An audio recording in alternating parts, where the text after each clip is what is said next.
Good evening. Thank you for joining us for our regular scheduled council meeting. It's Tuesday, July 23rd, 7 p.m. Madam Clerk, if you'll call the roll, please. Here. George Glover. Here. Ben Saseda. Charles Hanky. Terry Osborne. Troy Hill. Here. Randy Bailey. Here. Jim Schrader. Here. Mr. Mayor, you have a quorum. Thank you. If you'll please stand, Pastor Winkley will start our invocation, and Councilwoman Brandy Bailey will lead our pledge. All right, join me in prayer. Father, we come, we thank you for our nation, for the state, for our city. Thank you for those who lead. Thank you for those who defend us and serve us in so many ways. We're guilty sometimes of not always realizing the blessings we take for granted, and so we pause and thank you. Thank you for the fact that you hear each humble heart that comes to you for wisdom, and we pray for that wisdom for the meeting tonight, decisions that are made, just a spirit of working together for the good of the community and those around us. Father, we also pray that you would bless each person here in a special way, and we ask these things knowing that you hear us in the name of your Son, our Lord Jesus Christ. Amen. Amen. Allegiance to the flag of the United States of America and to the republic for which it stands, one nation, under God, indivisible, with liberty and justice for all. Thank you. You may be seated. Okay, we'll start out with approval of the agenda. Charlie? I make a motion, we approve the agenda. Thank you. Brandy? Okay, motion by Charlie, seconded by Brandy. All in favor? Aye. Opposed? Motion passes 6-0. And we'll start out with a presentation by County Commission Chairman Ryan Beatty.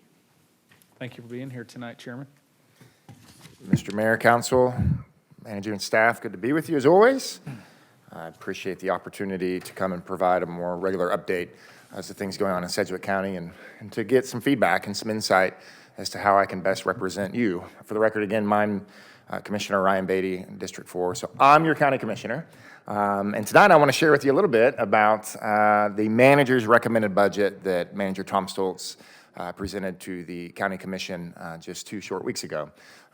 This is a recommended budget, so I really would appreciate your insight and your feedback, things that you see that and how I can best advocate for the people of Park City. So I see your agenda is pretty complex and pretty big tonight, so I'm going to try to move as quickly as I can. If you want me to slow down or stop, just let me know, and then I can leave some time at the end for some questions. It's important that I just recognize our budget team at Sedgwick County. This is quite a process, and there's quite a team that handles this. So obviously our budget director, Lorraine Showalter, under the purview of Lindsay Poe-Rizzo, our CFO, and then obviously Tom Stoltz, our county manager. We have a big budget team. If you look at the next slide, we gave them a directive of some budget goals.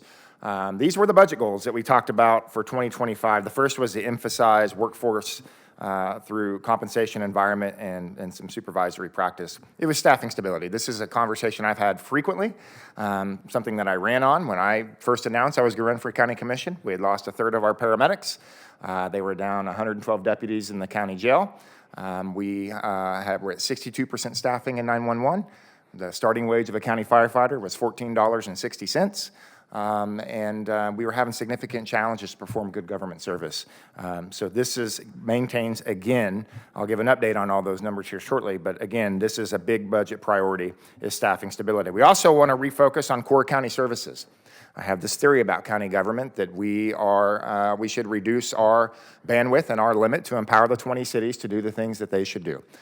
So the thought process is we need to be focused on our county core services, which are public works, public health, and public safety. We have 16 of our 46 departments are directed by as conduits of the state. So of our 46 departments and 2,800 employees, 16 of those departments are mandated by state statute. Departments like the county clerk, the county treasurer, register of deeds, sheriff's office, 18 judicial court, aging. These are all departments that we run on behalf of the state. So can't get rid of them. Not that we would, but we want to focus on our core county services. You're also going to see throughout this recommended budget real priority on keeping our community safe. You're going to see public safety emphasis here. We also had some other budget goals. We want to cut the mill levy. We cut the mill levy last year. That was the first time since 2015, and we're going to do it again this year. We also wanted to limit the amount of valuation increases that we were capturing. Throughout Sedgwick County, you're looking at 8.5% assessed value growth. This recommended budget, and again, it's just a recommended budget, it's not the final budget, is going to capture about 7% of that. And then we're going to review the government role in partnerships in all operations. You're going to see that there are some cuts in some areas that are not core services. The media has picked up on some of those conversations, and these are difficult decisions with a lot of heartburn. But again, we want to understand the effective and most important role of county government in some of these departments, such as the zoo and Exploration Place and other community development things. Next slide, you'll see the budget process. It's a lot. Upcoming, you'll see July 31st is our first public hearing for Sedgwick County and for Fire District Number 1. That'll be at the Ruffin Building in the evening. And then we will have our second public hearing on August 21st where we will adopt the budget. The state of the operations now, we have had improved staffing. I mentioned some of the staffing inefficiencies that we had when I decided to run for office and the things we've done over the last year and a half. But now if you look at 911, this was 62% staffing just 2 years ago. They are now 100% staffed. EMS is now 100% staffed. Sedgwick County Fire is now 100% staffed. EMS is 100% staffed, but other public safety departments, in particular, the sheriff just announced that he's only down 21 positions after this last graduating class. Again, 2 years ago, he was down to 112 deputies. So we've made significant progress on our staffing levels, and because of that, I think we have better outputs and better service to our community. Inflation has slowed, but the costs are still high. I'll send over to Council, Manager Fox, I'll send over so you can distribute to Council some of the things that we are seeing in some of the inflationary costs with the price of an ambulance, the price of a fire truck, some of the PPE equipment that we purchase for our public safety staff, utilities, fuel, our fleet cost. All of these things are significant that you're also facing in your budgets. We're doing the same thing at county government, and it's making it difficult to arrive to a recommended budget that will accomplish some of the goals we want to do with mill levy decrease. You're going to see major projects. You're going to see community issues that are still part of the forefront. Some of the major community projects, obviously we see the mental health hospital, that's happening. We see the biomed school coming in downtown Wichita, which will be a significant influencer, a pipeline for staffing.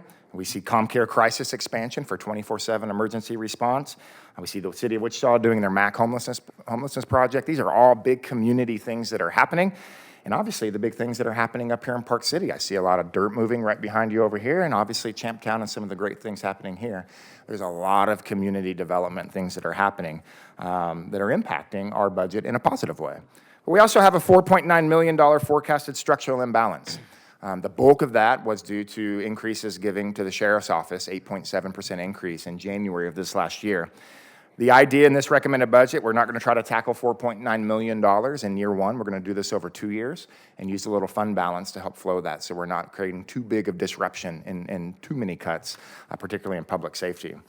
Recommended adjustments, I'll just flow through these really quickly. You're going to see a lot of pay adjustments. Market adjustments for the DA's office, corrections, EMS. You're going to see scale adjustments for the sheriff's office. They're on a 5% step plan, so you'll see that, plus a 2% scale adjustment. So again, another 7% for the sheriff's office. 3% steps for EMS and fire district. They're going to see another 2% in 2026. Then you're going to see 3% for emergency communications and also through ComCare, 3+2. So altogether, that last number I think is important. This budget's going to recommend $16.7 million in compensation adjustments for 2025. Again, under the goal of staffing stability. I'll note that since 2021, Sedgwick County government has had $62 million of incremental compensation increases to help stabilize their government services. It's been a significant lift. Some of the staffing changes, 10 positions added to 911. We're modernizing 911. This is a big lift and a needed lift for what we're trying to do with emergency communications. 6 positions to our fire department, 2 positions in the DA's office, EMS, and IT. And then we're also doing some more position changings in other departments like risk management, criminal justice partnerships, and the courts. Again, staffing changes are a big part of what we're trying to accomplish with Sedgwick County. Some of the job environment infrastructure, you're going to see big building projects, 28.8 million of them to be in fact. 2 of the big ones are the juvenile community-based service building, creating a campus for what we have with juvenile residential facility, juvenile detention facility, so that we can bring more partnerships from the community and to help serve these kids. And then we're going to have HVAC control replacement in the sheriff's office. That's a big lift at the sheriff's office, over $5 million just for that. We have a drainage project, $760,000 of drainage project to help fix some of the issues going on with Mitch Mitchell Floodway, the old big ditch. That's a partnership between the City of Wichita and Sedgwick County government. We do $1 million a year. There'll be an additional $760,000 directed towards that this year. And then obviously $19 million for roads and bridges. Here's some of the other adjustments. This is the one that has been really rather painful to swallow, is there will be a $1 million cut to culture, arts, and funding. This is primarily with Exploration Place and the zoo. Again, the county's trying to get itself into core services and understanding its effective and most appropriate role. The zoo is a significant impact economically. There's over a $60 million impact to the economy from the zoo. Exploration Place, after their new EP2 project, will have over a $40 million economic output for this community. So this cut is not symbolic of devaluing these organizations. This is trying to get the county back to its core services. And we're looking at other revenue sources to help fund places like the zoo and EP, which I'm going to mention as we finish. We're going to reduce the mill levy. A third of the mill for county government and more than 2/3 of a mill for the fire district. We're also not going to fund $6.3 million in department requests. There were requests from 46 departments totaling $6.3 million. All of them were valid, all of them were important, and none of them made this budget. Again, tough decisions and cuts had to be made. We're accepting a $1.1 million revenue package for EMS for a new station. And we're cutting KPTS. This is our television partner, which has also had a little bit of negative fanfare. We're not seeing the ratings and we're not seeing the viewership on the television partner, so we're going to move to more of an online platform. Here's the numbers. For Sedgwick County, $563.4 million is the recommended budget. Again, this is not the adopted budget. And Fire District 1 is $30.1 million, totaling $593.5 million. I'll give you, we are compared a lot to Johnson County. They have 80,000 more residents in Johnson County. Our $593 million budget is compared to their $1.8 billion budget. So I'm really proud of how efficient we are in Sedgwick County and the things that we do to serve our constituents. You'll see the property tax mill levy rates will fall down from 28.988 to 28.659 for the county. And Sedgwick County Fire, which you are a proud member of our fire district, thank you for being a proud member of our fire district. It was 17.89 mils. It will fall to 17.00 mils. And we have a 5-year plan to get this below 16 mils of property tax. So we're moving in the right direction in the fire district, and a lot of that is due to a lot of the growth in Park City. Recommended budget, you'll see it here. 39% of our recommended budget goes to public safety. It's a big part of what we do. 7 departments make up our public safety budget. I'll also note that of our 28.9 mils of property tax, the Sheriff's Department alone is 11 of our 28.9 mils of property tax. So one department of 46 makes up 11 of our 28.9 mils of property tax. And then lastly, as you'll see, the next steps, I mentioned July 31st, but the budget adoption will be August the 21st at 9 a.m. So that's just a quick run through of the recommended budget. Again, it's just a recommended budget. I would stand for any questions or comments, and I'd really appreciate your feedback and insight as to how I can best represent you in this budget. Thank you. George Glover. Yeah, I appreciate you coming tonight, Ryan. Getting back to your fire department and your EMS, what did you have to do to get the folks in the door? Did you have to raise the per hour rates or hourly or salaries to get those folks in the door? Yeah, it's been a significant lift in the fire district. Again, as I said, the day I actually filed to run for office, the starting wage of a Sedgwick County firefighter was $14.60. And they were having a difficult time retaining their talent and all these wonderful firefighters. Started with compensation adjustment. We moved to a 15-step plan and more FTEs. There was mandatory overtime that was gobbling up this department, as many of these individuals were having to work mandatory overtime, which impacts morale. It impacts quality of life. And it also impacts the budget. Sedgwick County government in 2023 had $9 million of overtime expense. So when we talk about cuts, there are hard areas to make cuts in county government. We've ran really lean for a really long time, but there are areas where we can become more efficient. And some of these mandatory overtime departments, like the sheriff's office and the fire department, if we get them staffing stability, we can reduce some of that. You're also going to see, it didn't make this budget, but there are significant changes coming to our fire district that are positives. They're not only going to see +6 firefighters, they're also going to see captain reclassifications. They're going to see, and they're also going to see EMS, advanced provider pay for paramedics. I think it's a great value to the fire district if the first person on scene, whether it's an ambulance or a fire truck, we want that first person on scene in the fire district to be a paramedic and to be able to administer advanced medicines if need be. So we're actually going to start incentivizing our firefighters to become paramedics. I think that's a great value to the fire district because, again, most times the first person on scene is going to be a firefighter and not a paramedic from EMS. So we think that adds incredible value to our fire district. So there's significant changes coming, but it all began with compensation and staffing stability. Okay, and you have an overall retention plan down the road to keep those folks? Yeah, pay them well and treat them well. All right, thank you, Ryan. Yes, sir. Any other questions? Charles? Besides paying them well, you had mentioned something else in there. It's like treating them well. What other criteria did you change in order to get those improvement numbers that you got? They're extraordinary. They are extraordinary. Compensation is only one piece of it. Overall morale and health in the department is important. Again, and when you're running mandatory overtime, I'll give you an example. 911 services, emergency communications, they see 1,100 calls a day. These people are having the worst moment of their lives. We were at 62% staffing as these individuals were operating mandatory overtime with no capacity to decompress. Obviously, to retain talent in that type of work, we've got to provide an environment where you can have quality of life included. There's other things that we've done in benefits packages. The county has been able to retain, even though historically the county, I think it's fair to say, had fallen behind in their wage and compensation to the market, but also to some other municipalities. But we've always had good benefit programs at the county. One of the added benefits that's really helped with fire is that we created last year, and I was proud to support, a paid parental leave policy, where we have an 8-week paid parental leave policy. This is a policy that is pro-family, and it's not just for the birthing parent, but it's also for the spouse if they're employed by Sedgwick County government.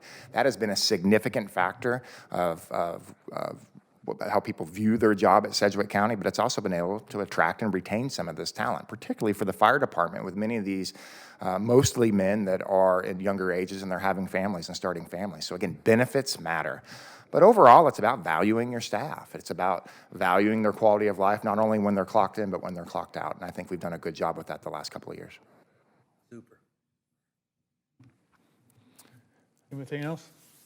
Last note, if you don't mind, Mayor, you will be receiving a letter from me to manager and a representative from the council. I'm going to invite you to a meeting to where we are going to discuss some of the issues that we're proposing at Sedgwick County regarding property taxes.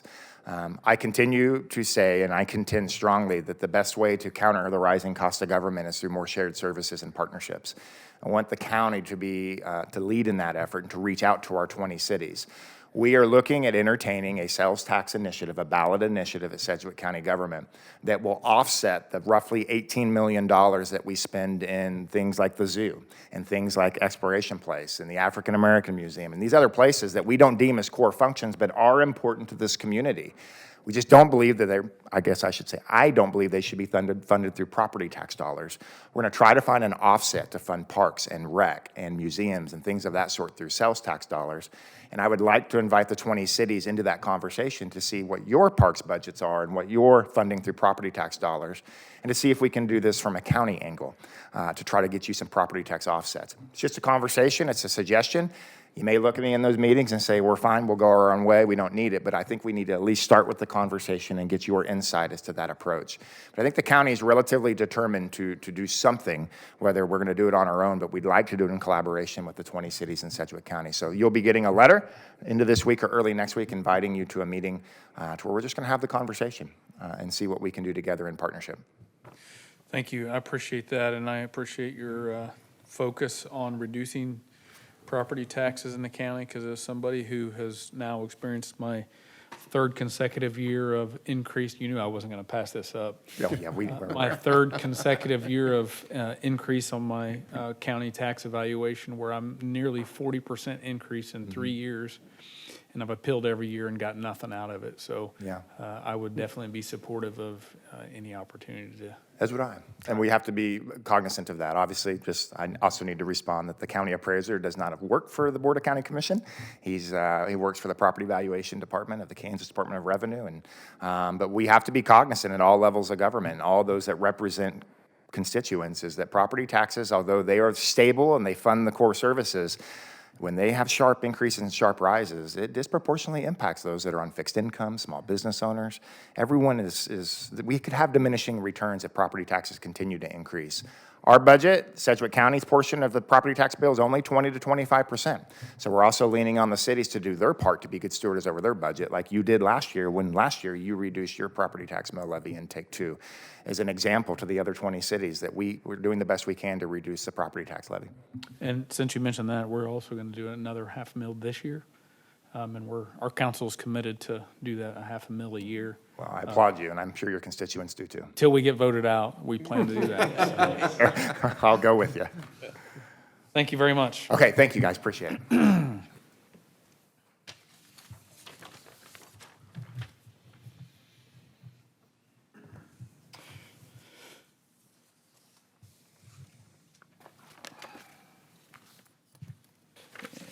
I have nobody signed up for public forum tonight, so we'll move on to staff reports. Sean, did you have anything? Yes, sir. Okay. I was going to ask if Gina would mind coming up. I just had a couple questions I wanted to ask. First of all, I'm just wondering about an update on, obviously, a fairly good-sized, impactful project that's going on somewhere close to here in town. May involve concrete. Oh, that And then- intersection? Yes, that little one. thing? And then the next thing I was going to ask you about is an update on our drainage project, kind of where that lays in the, I'll say pipeline, but where that's at. Okay, so on the intersection at 61st and Jacksonville, we are going to be wrapping up at the start of next week. To put that into perspective, our Phase 1 alone was not anticipated to be completed until the 26th. We're instead going to be finished Saturday on the 27th of all 4 phases. So tomorrow morning, about 4 a.m., they're going to go in, they're going to finish pouring that last leg of the intersection. We'll get everything striped up on Friday, and then City Crews and Ando Construction will be going out midday Saturday to get those cones moved off to the side so traffic can start moving through there again. Pretty exciting, just how quickly that project went. I noticed they combined Phase 3 and 4. Right, so when we looked at the impact to the surrounding businesses, it would seem that we would create more of a detriment had we done Phase 3 and then Phase 4. So we went ahead and combined the 2 phases together just to keep the impact down to a minimum. And I will say Andale Construction has done a wonderful job trying to minimize the impact to the city, to the businesses, to the 6,000 plus travelers every day in that intersection. Thank you. And then as far as our stormwater utility fee, we did start collecting those April 1st of this year. We have met with all 3 consultants. We have 3 different consultants working on the 3 different phases, 15 projects in total. We're working with Wilson and Company on Phase 1. We're working with JEO on Phase 2 and BHC on Phase 3. Staff and Wilson did walk Channel 4 a few weeks ago, where we started right outside of City Hall here, kind of meandered through over to the Horseshoe, ending at Applebee's. Was quite the trek, a lot of room for some improvements in there. So we are moving full steam ahead on a lot of those projects. As you might remember, council approved to bond the projects, and so we've been able to start the design on all 3 phases concurrently. It's anticipated that Wilson and JEO Phases 1 and 2 are going to try to bid towards the end of the year with an early 2025 construction start. Fantastic. Any questions from council on that? And I did have one other thing to add. One of the projects that we could have never anticipated when we were putting our list of stormwater projects together was this intersection at 77th and Broadway. I provided you with a before and after on what council had approved for improvements there at that roundabout. And I'd just like to say it's truly one of the first projects that we're able to fund because of our revamped stormwater utility fee Previously, it would have taken us close to a year, if not longer, in fees to afford a project like that. And so just goes to show that we started collecting 3 months ago, and we're already making big improvements. Fantastic, thank you. Any questions from council? Very good, thank you, Gina. Next, we're on to the consent agenda. Jim? I would move that we approve the consent agenda. And Charlie? Second.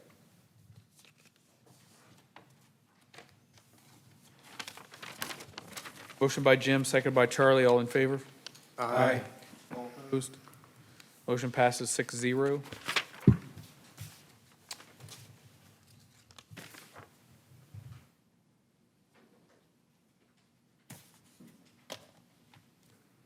Okay, under new business, number 9, discuss and consider appointments to the Community Relations Board. I believe you all got the application for Mr. Nick Breddy. I don't believe he's here tonight, but I did talk to him on the phone last night. He's very eager to participate and help organize events. I would entertain a motion to approve. Charlie? I move to approve the appointment of Nicholas Brady as a member of the Community Relations Board with a term expiring in January 26. Jim? I'd second that. Any further discussion on that? Motion by Charlie, seconded by Jim. All in favor? Aye. Opposed? Motion passes 6-0. Item 10, discuss and consider economic incentive for Kais Industries. John? Yes, sir. We have Dominic Eck with Gilmore and Bell to come and present. Thank you. Welcome, Mr. Eck. Thank you for being here tonight. Thanks for having me.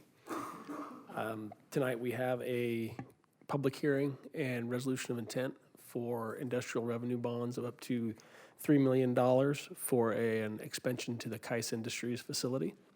I believe Kais Industries has utilized a property tax abatement through the EDX process several times prior. This time, the request is for an industrial revenue bond issuance, which would allow for both the sales tax exemption on construction material purchases and also a property tax abatement. Pursuant to city policy, I believe the project has qualified for an 80% abatement. John can correct me if I'm wrong on that one. Correct. And so the request tonight is to open and hold the public hearing, receive public comment, and then take action on the resolution of intent. Happy to answer any questions that you may have. Thank you.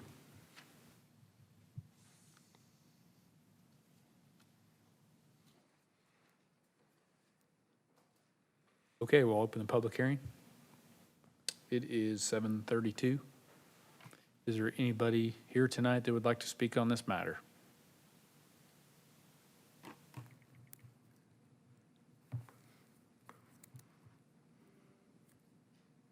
Okay, seeing nobody, I'll ask again if there's anybody here that would like to speak on this matter. And it turned 7:33. I'm seeing nobody come forward, so we will close the hearing. All right, I'd entertain a motion. Jim? I've read through it and recognized the economic impact this would have to our city, and they've been a good business to have in town, so I would like to support it and move to approve resolution number 1214-2024. Thank you, Jim. Charles? I'll second that. Any further discussion on this item? Seeing none, all in favor? Aye. All opposed? Motion passes 6-0. Good evening again. The next item on the agenda is a resolution to call for a public hearing in order to amend the I-135 Arena Community Improvement District. This Community Improvement District was created earlier this year, and it imposed a 2% CID sales tax on all sales that would occur within the boundaries of that district. The CID Act also allows for special assessments to be placed against property within a CID district. That was not included as part of the original request from the developer, but they have now requested to allow for those special assessments to be assessed as they look at different financing options for their project and different bank lending requirements and requests. The public hearing would be held following statutory notice procedures, at which time there would then be an ordinance for your consideration to either approve and allow for the specials to be assessed within the district as per the petition, or to disapprove. The petition, as it is requested, would place special assessments only upon the arena parcel itself. So the parcel where the arena is currently located, not along any of the out parcels. And the special assessments would be used to pay not for the entirety of the project that was previously approved by the CID, but only for certain portions of it, including HVAC upgrades, that's the big one, and point of sale system and a couple other items. So the request tonight is to consider the resolution to set the public hearing to be held on this matter. At that time, then, would be an ordinance which would actually enact the changes if approved. So happy to answer any questions that you may have on this. Thank you.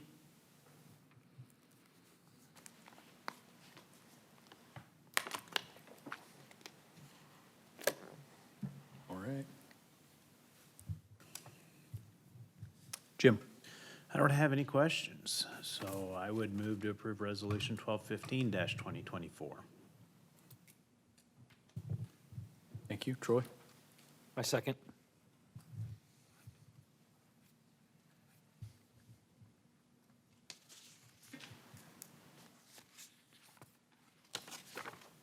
And do we need to set the date?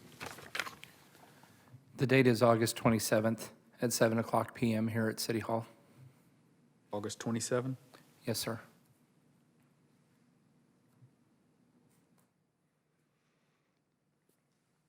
Thank you. Thank you. All right, seeing no further comments, all in favor? Aye. All opposed? Thanks, Don. Motion passes 6-0. Item 12, discuss and consider purchasing and installing 2 monument entrance signs on the north and south ends of the city along I-135. Yes, sir. Good evening, Mayor and Council. Staff was directed to look into installing monuments entrance signs at each of the interchanges along I-135, similar to the one that we have at 61st and 135.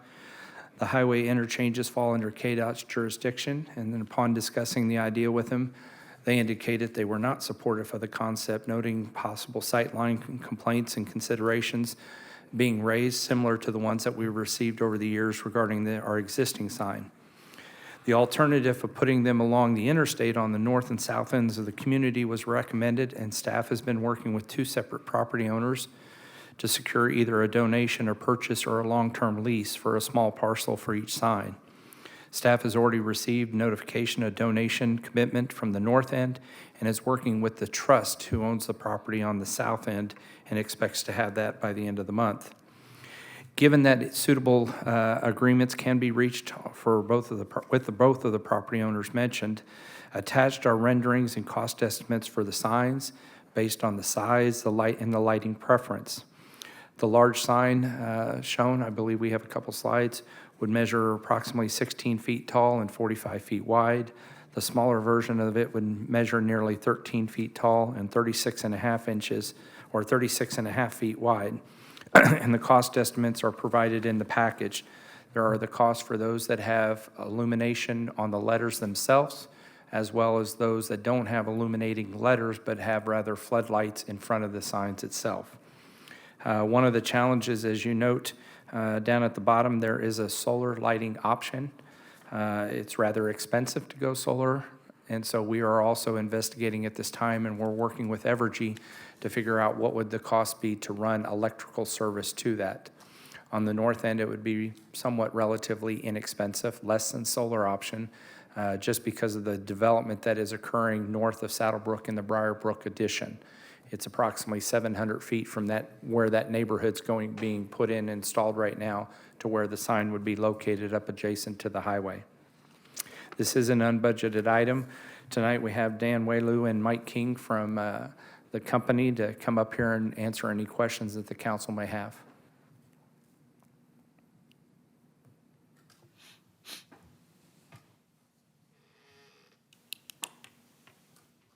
Jim? I would be interested to just for the discussion in solar lighting options, because I've never really been too impressed with the solar lighting options, especially as much as they're gonna cost on a sign this size. It just seems like they're a little dim and you're spending this much on here. I'm curious what thoughts are on this, if I'm thinking correctly here. Yeah, so, I mean, and I think we're talking about Dan. Introduce yourself. I'm sorry, I'm Dan Welly with Luminous Neon Sign Company. So, yeah, I think the type of sign with the ground lighting solar option, I think you're right, the effect is not, gonna be as prominent as if you do the internally illuminated sign option, to where they're face lit, so at night, the impact's gonna be greater with the illuminated option versus the non-illuminated option.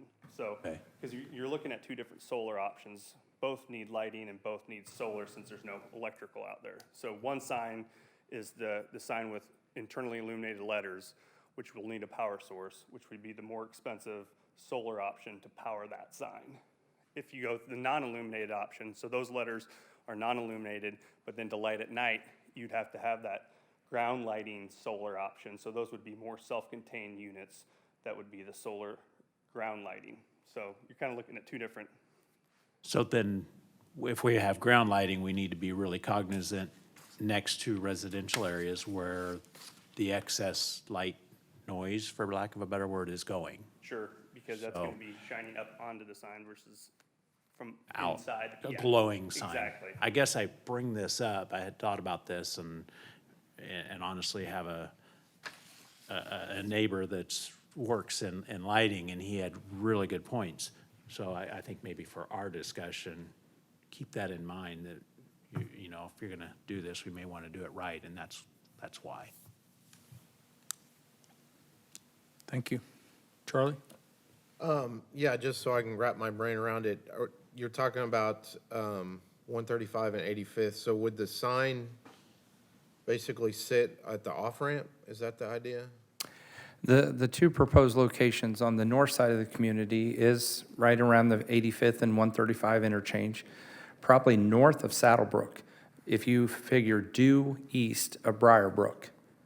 And again, this would sit off, we know KDOT's right away, so this would be out in the middle of the field there right now, but it would be somewhere in the neighborhood of about 100 feet off the highway itself.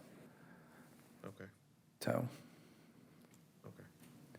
On the south side, we're looking at, as you're driving from the north, past 45th Street, probably just prior to Murphy traffic, again, on the right-hand side, the east side of Interstate 135, before you get to Murphy traffic, there's a vacant field there, and that's where we're working with the property owners to try and secure a spot.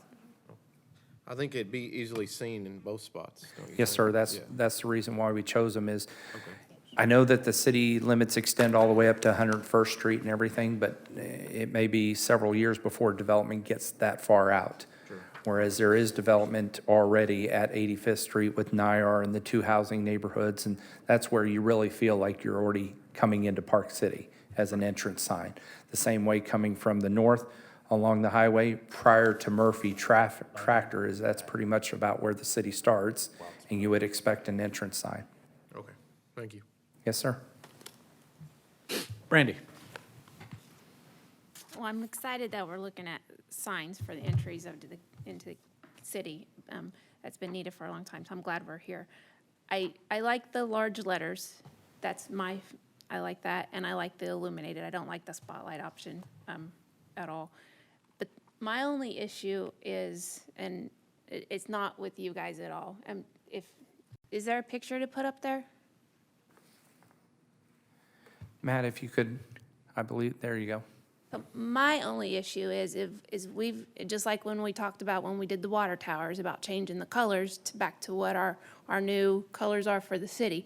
I get that our logo, this is our logo, but if we're trying to go more towards what the colors of our flag, then should we maybe look at changing the colors of this logo to match that flag, so then it's matching our water towers and everything else we're trying to do within the city? That's my only concerns with doing these signs right now. And that would be my only holdback at the moment. So like a blue and green? Yes. Color, my name is Mike King, and color wouldn't make a difference, and it wouldn't make a difference in the price if that would be a stumbling block for someone. It would take us a little while to get the structure built before you would have to have a final decision on the color of the letters. Yeah, and like I said, it's nothing with what you guys done. I think this is good. I like it. It's something I think we need to decide internally if that's the route we want to go, or are we okay with the colors which are our colors that have been in part of the city for a long period of time. I just personally believe that if we're changing everything to go towards the flag colors, and we just did the water towers, then we probably need to be consistent. Okay, thank you. Charles? I echo Brandy's thinking on the illuminated channel letters, and I would think also the largest ones of the two would be the best. In your opinion, I mean, if you're going to put a sign up there that says Park City, you want it to boom, You don't want to have something that we go back later and go, dang, I wish we would have done something different, In your estimation, what is the best way to light these signs? The best way is definitely to internally illuminate them with the backlighting. So it's a LED illuminated channel letter, which is not that option, but the one, and you can see in the night view, we're trying to illustrate how to look at night. So, it's not obviously perfect, but that would be the spotlight option. And then the other option shows the night view, the other one. Go back one. That There you one. go. So that illustrates the night view. That would have the most pop at night and catch the most attention for sure. And something of this size as well, and we've done for other customers, is once you get down the road, to make sure you feel like it's gonna be the right size, we could do what we call a flag test as well, is bring a truck out there, cut out some letters out of like plywood to the size that we're showing to kind of let you guys drive it and kind of see how large it would look, to make sure you're comfortable with the size and that it is appropriate for the distance from 135 and everything, so. Yeah, you'd hate to make the letters too small, because it's a Exactly. little hard to change later, so, yeah. Okay, thank you. Anything else? I'm just wondering, is there, you started seeing nowadays, like, a lot of places are backlighting letters. And I really think this platform of the stone is just really cool. And at night, that one completely hides that. I just wondered, is there something that would backlight the letters? Like, I don't like the spotlights either. I didn't like that. The only trick on this sign, I'm sorry, is the black background on that. So there is a combo lit letter to where it lights out the face and then lights out the back of the letter too, so it stands off that wall a little bit. Yeah. So you get that halo look off the back of the letter onto the stone. The tricky part would be black doesn't reflect light, so you could outline the back of the whole black flag area, and that would give that background, but behind the park, you wouldn't get anything out of backlighting those letters onto that black background, if that makes sense. Now, the city, you would get a nice glow off that rock wall. What if we just took the black background out? Yeah, then the whole reading you could dual light that, have it face lit, so the night view would be correct, but then you'd have that halo light outlining each letter onto the back of that background. So. Because really, the black flag was kind of resembled the very old logo. Yes, sir. That had the color, also had a different color on it, but if we're not gonna go with those colors, we might as well just delete that. What's your guys' thoughts on that? I like that idea. Yeah. I think you're right. That would definitely pop the most, and you'd get your most bang for your buck that way. Okay. I like that route. No, so up at 85th Street, there's also a water tower that's gonna be painted and lighted at some point. It's gonna be too close together. I don't think so, sir. That's a council decision. I mean, part of the reason why we had originally discussed using the logo more so than the flag for this is because you'd have both of them pretty much co-located. You look up and see the water tower with more than likely, I believe what council has leaned towards, painting it more the flag colors, and then you have the more traditional Park City logo on the entrance sign. But again, this is actually a little bit premature because again, we're still working with the two property owners to secure that, and we're still investigating with Evergy the cost of running electrical, because I think even running the electrical a greater distance would be better for lighting, as well as probably less expensive than the solar option. So that's what the reason why it was presented now is because up to this point, this is a new concept for council. Most of you didn't even realize we were probably looking at wanting to do this, so we wanted to get a take from council to see what their preference is and guidance as far as design, location, signs itself, so.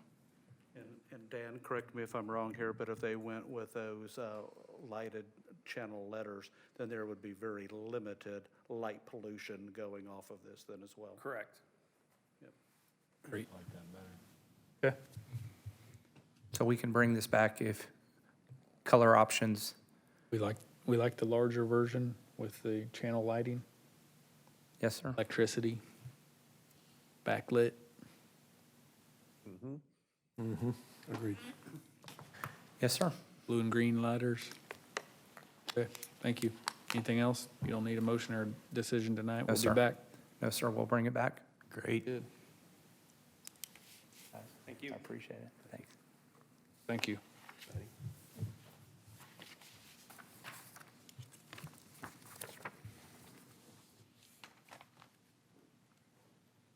All right, on to item 13, discuss and consider approval of a letter of agreement with Wilson and Company for design and construction-related services for the Grove Street lift station. Good evening, Mayor and Council. You have before you tonight an agreement outlining the scope and fee for Wilson and Company to provide design and construction-related engineering services for the Grove Street lift station replacement. Council gave authorization to add the Grove Street lift station replacement to the CIP back in March, and this agreement is necessary to continue with next steps for design and bidding. The Grove Street lift station has a total estimated cost of $473,000. This contract is for $10,750. It is an unbudgeted item to be paid from the Capital Project Fund, and staff is recommending approval. I stand for any questions you may have.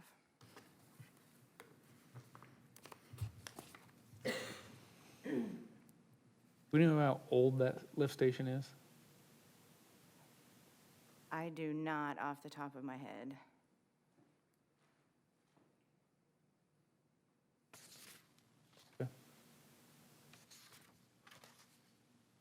All right, I'd entertain a motion. Troy? I'll make a motion to approve and authorize the mayor to execute the letter of agreement with Wilson and Company in the amount not to exceed $10,750 for Grove Street lift station, paid out of the capital project funds. Thank you. Jim? I'm just second it. Any further discussion on that? Seeing none, all in favor? Aye. All opposed? Motion passes 6-0. Thank you. Thank you. Item 14, discuss and consider sixth supplemental water supply and wastewater service agreement between Park City and Chisholm Creek Utility Authority. Sean? Yes, sir. As council is well aware, the city and Bel Air have been in discussions for the past several years attempting to resolve matters which has caused a deadlock on the CCUA Board of Commissioners. This deadlock has prevented moving forward with necessary upgrades and planned improvements to the sewer plant.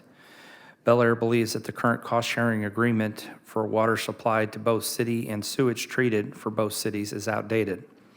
This current arrangement is based on an allocation established in 2004, when the utility was initially formed by the two cities. It currently calls for a 50-50 cost sharing for water operations and a 53-47% cost sharing, with Park City paying 53% share for wastewater. Bel Air has proposed a cost allocation based on gallons of water used for each city and gallons of wastewater treated by each city. The proposed supplemental agreement implements such cost allocations with an annual year-end true-up based on usage of both water and wastewater services provided to each city. The agreement provides for improved metering for wastewater flows and for testing of the wastewater strength flowing from each city into the CCUA plant. The agreement is contingent upon moving forward with the design plans and upgrades to improvements to the CCUA sewer facility. In the event that no contract is let for such construction at the plant by June of 2025, the agreement is voided and the cost sharing reverts to its existing allocation of 50-50 for water and 53-47 for wastewater. This agreement is identical to the agreement that would be entered into by the CCUA with Bel Air. The Bel Air City Council approved their agreement with CCUA at its first July council meeting earlier this month. As far as the physical impact, it is difficult to predict with any certainty the future physical impact. However, based on past data, it is likely that Park City would pay more than 53% of operation costs for wastewater service, as it historically sent more sewage to the treatment plant than Bel Air. Park City does have some control over the flow to the extent that it is able to improve the inflow of surface and groundwater into its sewer lines through improvements made through manholes and sewer lines in the future. There is likely to be some improvements in efficiencies to the sewer plant when the upgrades and improvements are completed, so the operational costs for both cities should reflect some savings. Any increase in Park City's current 50% share of the operational cost for water would be based on historical data for both cities' water consumptions, likely not an increase, if much at all. It would take into consideration total water coming in, whether that's provided by CCUA or the city of Wichita. It is important to note that the direct physical impact of the new cost allocation for water and sewer would not begin until CCUA's fiscal year 2027. Prior to this, Park City will have almost 2 years of data upon which we can forecast necessary adjustments to our budget and reflect any anticipated increases in its cost share for either water or wastewater or both. Staff's recommendation is council's preference. So, Thank you.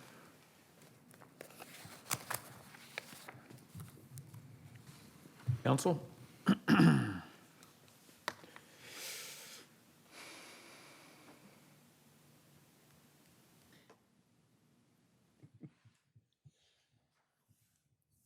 Do we need a motion on this? We do. Are you seeing, I see people are buzzed in, John? Randy? So I personally do not like this agreement. I think just history with CCUA, it's gonna be a big increase to Park City's budget. We know that. I feel like it's gonna be hard to meter that wastewater, so how are we really gonna actually know what's coming in? And then I think the biggest thing for me too is in this agreement is it calls for an engineer firm to evaluate the true-up. And that engineer firm's already being picked as Burns and Mack. And nothing against Burns and Mack. I mean, they're the reputable engineering company, and that's, it's nothing against them. It's just that this whole thing is Wilson and Company was the engineering firm picked to do this whole plant upgrade back in the past. And then Bel Air has just been all about bringing Burns and Mack in, They lost the bid. And I feel like this is just a route for Burns and Mack to get into the back door. And that's just my personal opinion. So therefore, I don't agree with it, and so I'll be voting no for this disagreement. Jeff? I have a question about that, Sean, I guess, is Burns and Mack a client as part of, I assume is what they're doing is basically auditing the levels of inflow? So is Burns and Mac a client of Bel Air, Park City, or CCUA? In this particular, they would be a client of CCUA. And yes, they are strictly, Wilson and Company is the engineer of record when it comes to the sewer plant upgrade and plant improvements. Project.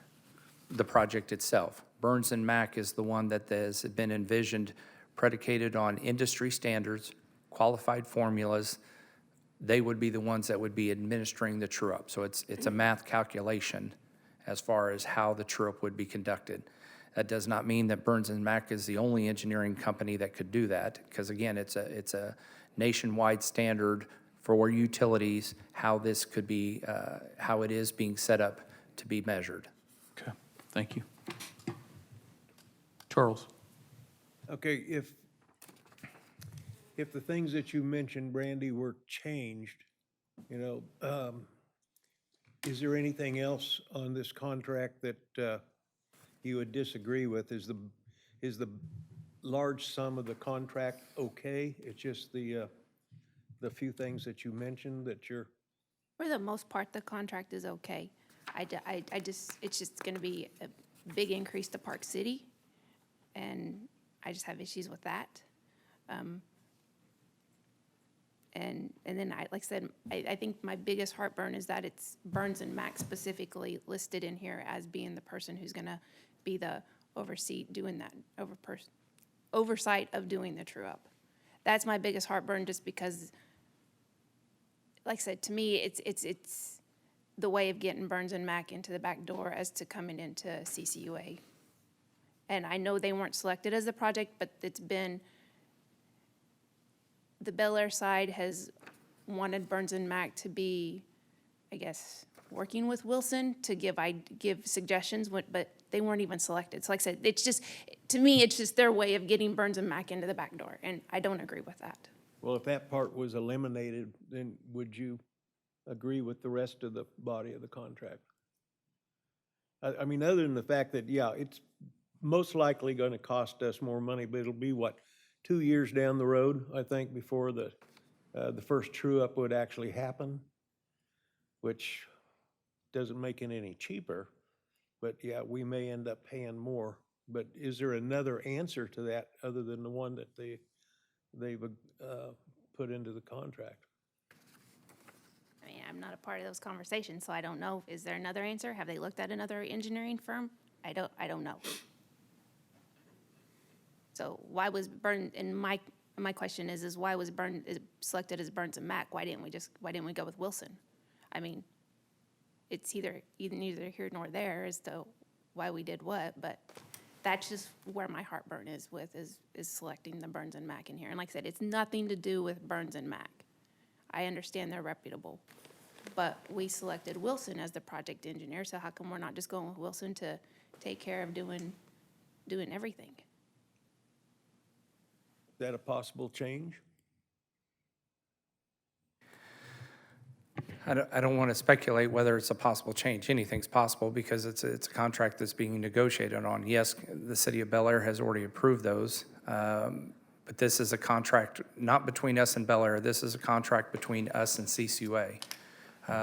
The original bond counsel that was involved with the development and creation of CCUA at the beginning was the one who helped facilitate the discussions between the two city attorneys as far as this was concerned. Burns and Mac, yes, they were originally brought into the equation by the city of Bel Air. But again, the expert that they have been consulting with, our city attorney has been in lockstep agreeing with their process and their procedure, because it is not just a matter of, well, this is the way we think it should be done. It is, again, predicated on industry standards for utilities out there. This is a way that you can calculate the true cost of operational, a true-up. This does not lock Burns and Mac into the future. I mean, a year from now, the chairs, the board of CCUA could look and say, we need to go in a different direction. And again, it would be a decision of CCUA. Actually, this contract locks them in from July of '24 till August of '28, yes. Yes, sir. Then any consulting engineer shall serve in that capacity until a successor is appointed. So they're not in it forever anyway. Yes, sir.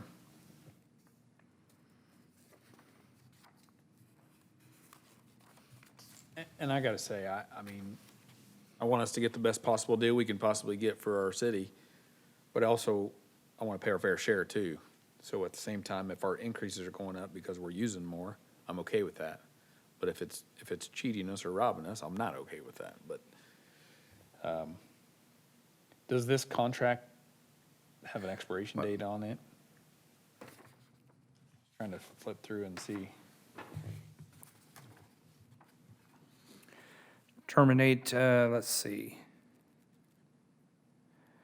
The only expiration listed in there is by March 1st of 2025 if the proposed plant expansion hasn't commenced.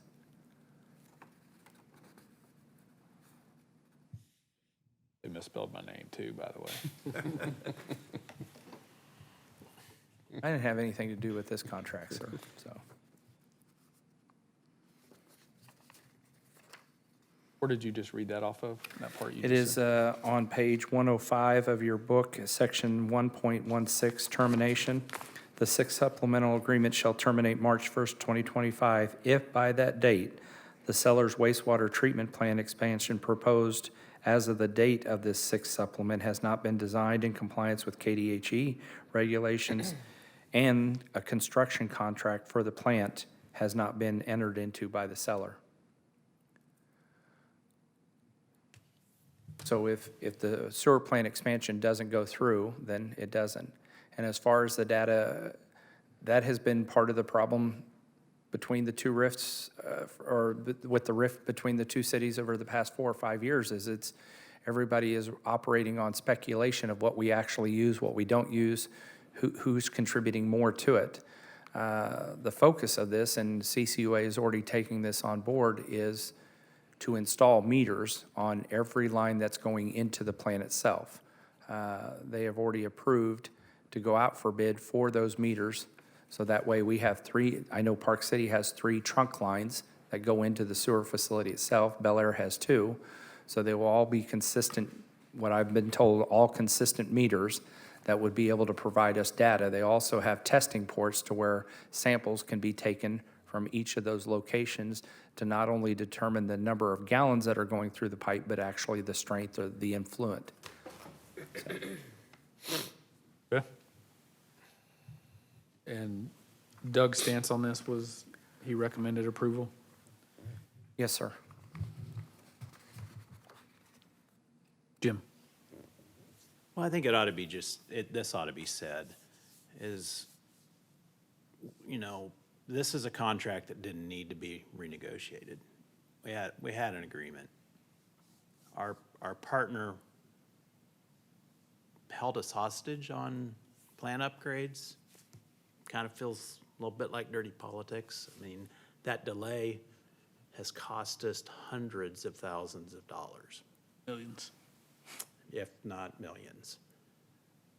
But, so I just don't like anything about this, but here we are. So what it's told me is if we gotta go forward with something, I would like to see it be in better writing, you know? It's just a situation where our city grew more than theirs, and that could have been the reverse, and it may be the reverse in the future. And I want to be careful, there's a lot of good people over there. Kind of looks like with what we're dealing with today, this could hurt us. But there is good sense in metering this stuff as best you can so you understand what you got going forward. It put us in a situation, for lack of better terms, we had to enter into mediation with attorneys to come to an agreement. This is the agreement that will get our plant upgraded. I can't sit here and tell any of you in good faith that I think this is a wonderful thing, but it gets the job done. I had other thoughts, I won't air them, but, you know, on ways we could have done this. But I just think that's probably the thing everybody ought to be considering is where we're going in the future, right? I have no idea how to account for the lost money and interest rates increasing and plant costs going up while this all went on. That's just I guess I'm going to call that an opportunity cost. I don't know that it was caused by us, but here we are. We have a recommendation on how to proceed forward. Kind of keep that in your mind. Really study these contracts and make sure we've positioned ourselves carefully to go forward. And I think that's where my mind is in it, is this is probably the best path forward. And I put a lot of faith in the attorneys and the professionals that have worked on this and came up with a plan that protects everybody.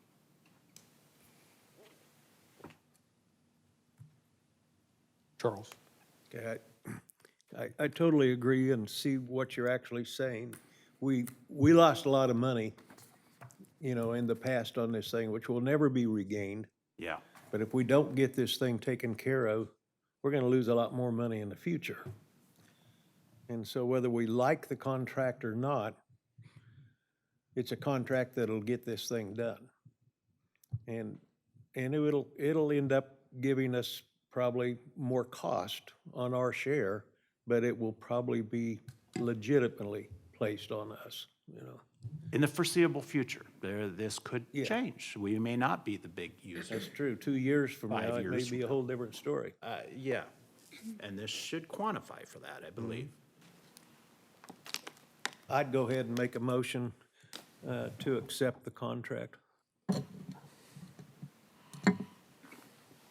Okay. Brandy, assume you're not going to second? You're next on the list, but I assume you're No, not. So I'm let me not go. in a second, but I just have a, Let me go to the next person then to see. Troy, do you want a second? I just had a question. Okay. You could second for discussion. I can second for discussion. Troy's. There we go. Keep it going. Okay, Brandy? I guess my only thing is like I said, everything you guys have said is accurate. The plant expansion is needed.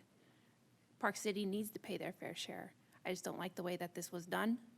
So, I mean, Jim's 100% accurate on everything he said, and I'm glad he said all that. But like I said, I have heartburn with it, and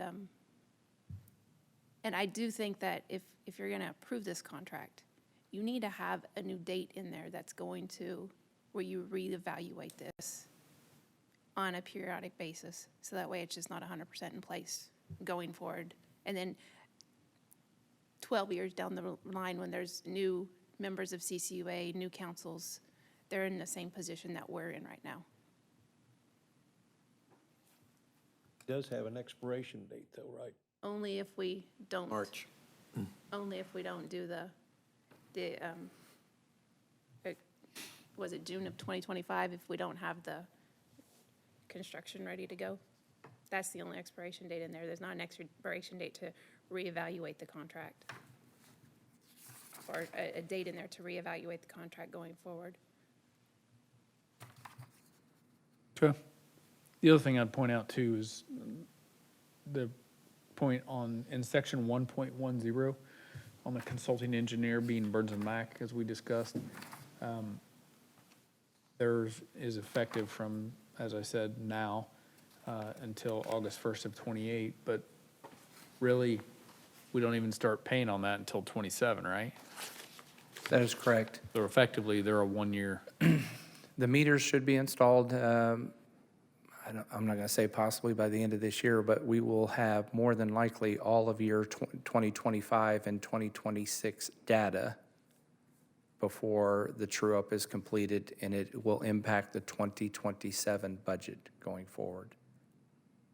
Okay, so they would be technically in control of it for 1 year, but then again, we have a 50-50 board too, so. Okay, thank you. Troy? So this doesn't change anything from the past. This is just from this point moving forward, correct? That is correct. Clearly, the city attorney had stated that up to this point, the CCUA has issued 7 different bond series over the years, from the initial inception to where Park City donated the existing sewer treatment facility all the way through. The actual, again, gentleman that was with Gilmore and Bell that helped create CCUA at the beginning, sat there and said this would be way too complicated to sit there and try. Those bonds are already out there, and they're predicated on those 50-50, 53-47 percentages.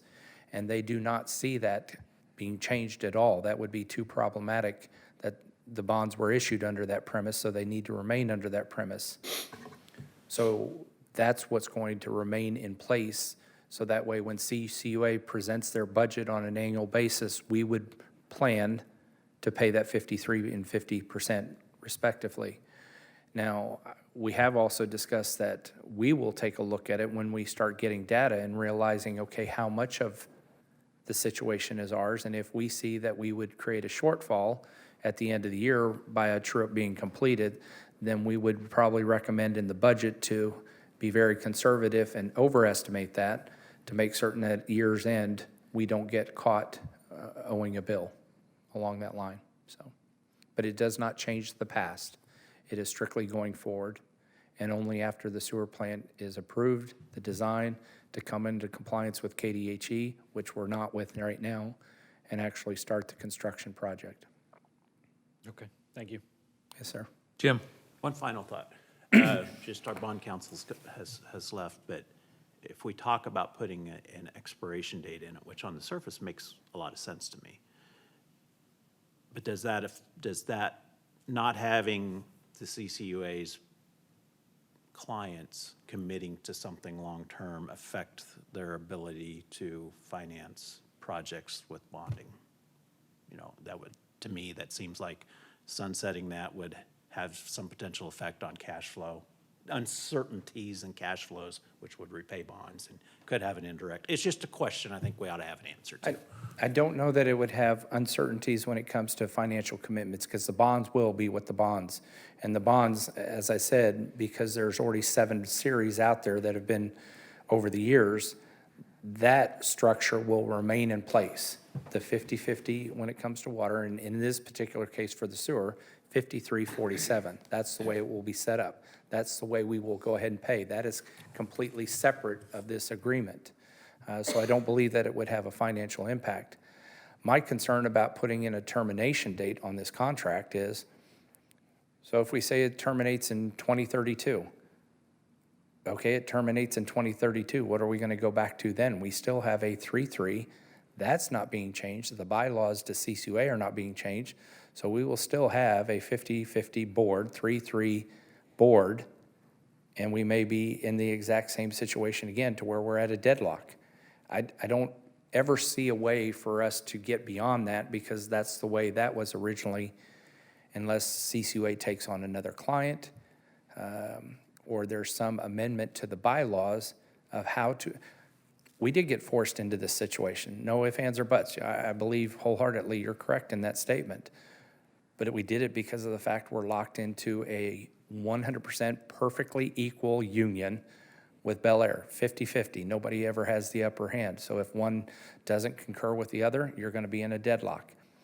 Whether that expiration is now or 12 years from now, we'll still be in the same situation if the two cities are not seeing eye to eye. In this particular case, I believe that we could probably prevent that from happening in the future by having good data that we'll be able to sit there and say, yes, we are truly X amount or X percentage of the situation, and Bel Air is this. And like you said, it may turn around in a couple years. If they're fortunate enough to get their Integra plan as we all hope for them, Yeah. that could drastically change. With us having good data on the sewer side of the house, we, Public Works, will be able to make recommendations on how we will be able to reduce our impact. We are already starting an environmental pre-treatment program that's in process, that we are already doing more testing now within the last year than we have ever done previously, to where we will be able to look at those industrial users, commonly found more in Park City than Bel Air, and indicate that they need to fix whatever problems they have or pay to help offset the differences that we would have to pay, because it takes more chemicals, more energy, more electricity and all that to treat their sewer. So. Yeah, I would think if it did sunset, it would have to be a commitment for a very long time. Yeah.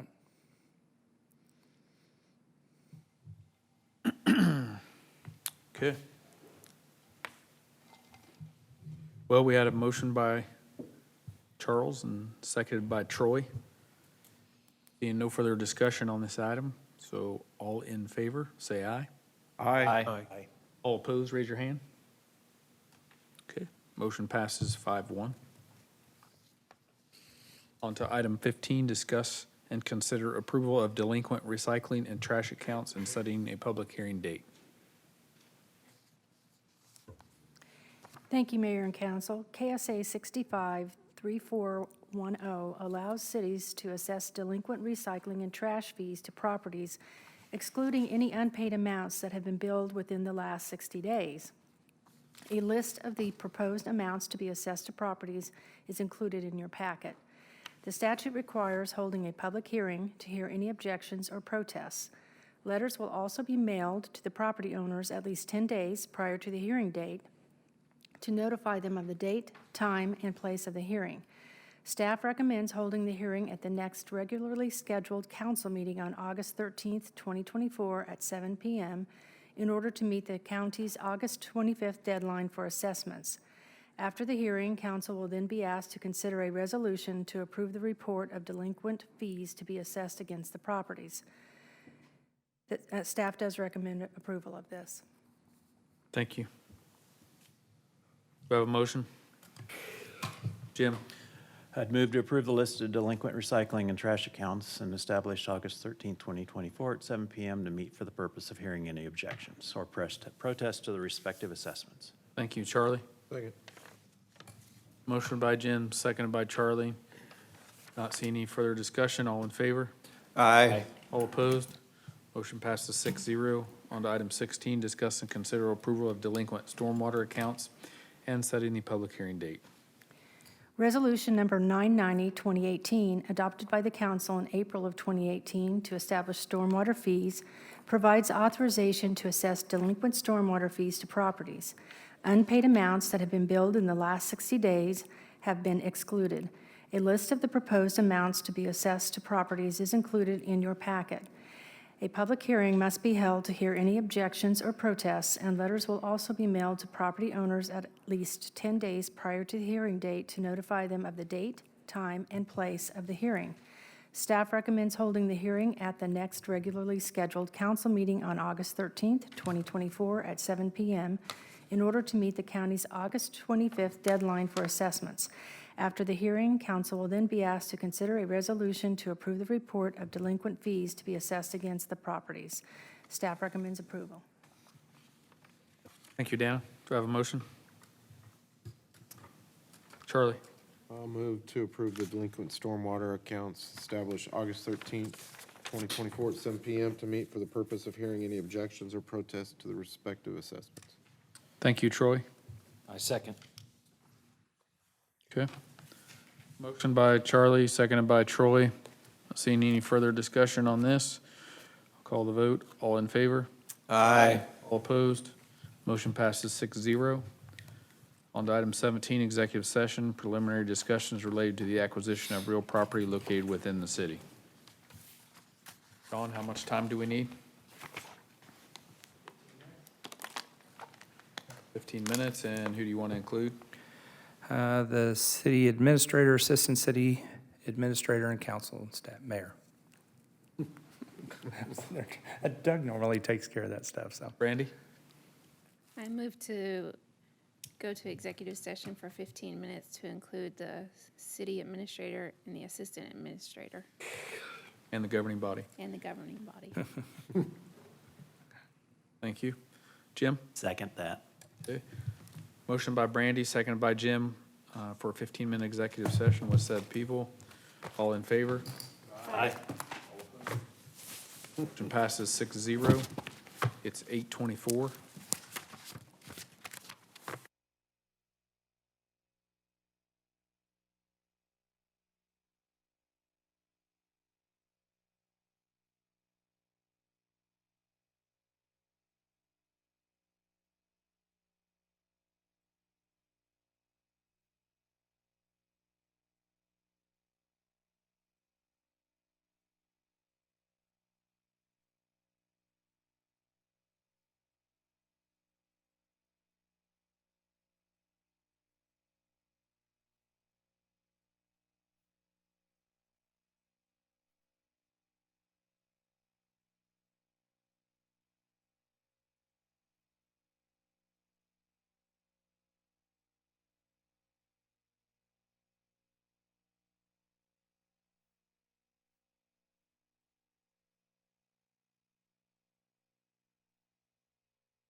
All right, we're back. No binding action was taken. And we are ready for governing body comments. I'll start with Jim. I don't have any comments tonight. Thank you. Brandy. The only thing I have is CCUA meets on Thursday at 4:30 at Bel Air City Hall. Or not 4:30, yeah, 4:30. Yeah. That's right. Thank you, Troy. I don't have any tonight. Thank you. Charles. I don't have anything either. Thank you. George. Yeah, I'm encouraged by the moving of dirt here behind the building, Park Center area. It's encouraging for the progression of Park City. Thank you. Very good, Charlie. Nothing, Mayor? Okay, very good. So I have something to present to you guys. The chamber is having the trunk or treat at the library on October 25th. I know it's a little ways away, but if I don't mention it now, I'll forget about it. They're asking if the council would have a trunk with some treats in it. I figured there's going to be plenty of us that would be interested in going to that. Does anybody want to take the lead on that, I guess, and be the point person? Maybe if Maddie would do that and coordinate our folks. I assume you guys would want to do that? Sure. Yeah. Give me some nods. Okay. We'll handle that and have Maddie handle some treats for us in the trunk. Again, that's October 25 from 5 to 7 at the library if you want to add it to your calendars. Next thing I wanted to mention, I went to the SCAC meeting last weekend.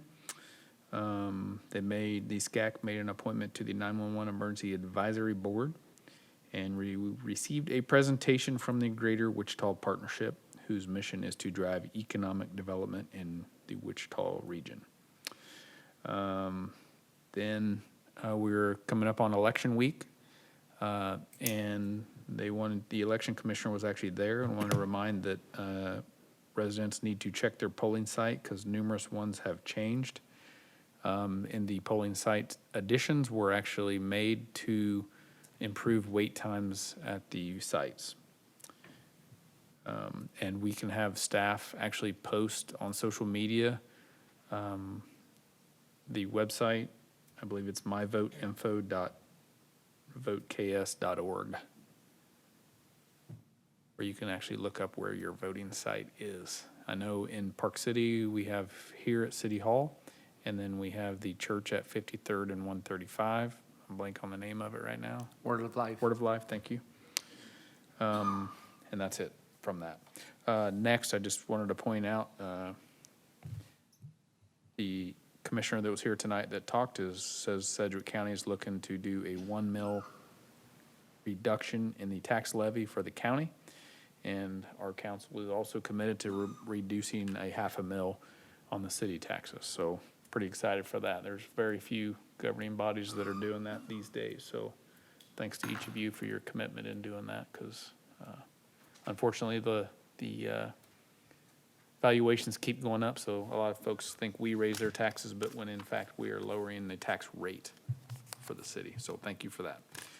With that said, I would entertain a motion to adjourn. That was the fastest I've seen buttons pushed tonight, I gotta say. Charlie. Jim. Second. Motion by Charlie to adjourn, seconded by Jim. All in favor? Aye. All opposed? Motion passes 6-0. We are adjourned. Thank you. John, you should have mentioned. That's a good one. The little spiel you gave on everything that's happening in Park City. I mean, you dropped some jaws.